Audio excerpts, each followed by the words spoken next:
দুটো তালা ভাঙতে যাবো, আমি আমার স্বার্থটাই দেখছি, কারণ মনুষ্যত্ব বোধ আমার ভিতরে নাই। বাবা জাহাঙ্গীর একটা কথা বলতেন, যার বিবেক নাই সে পশুর সমান। আমি দেখলাম যে আসলে আমার কোনো বিবেক নাই, পশুর সাথে তুলনা করলেও আমার বড় করা হবে।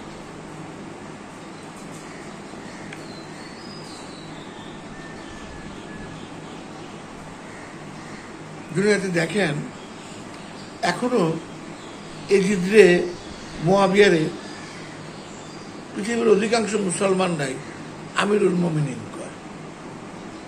আমিরুল মোমিনিন অর্থ হইল মোমিনদের আমির। আবার মাওলা আলীরও কয় আমিরুল মোমিনিন।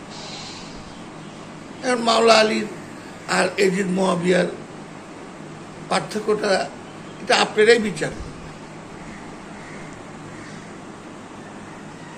মাওলা আলীরও বলতেছে আমিরুল মোমিনিন, আবার এদিকে এজিদ ও মুয়াবিয়ারও বলতেছে, এটাই বেশি সংখ্যক মানুষ বলে তারা আমিরুল মোমিনিন। কি বলবে?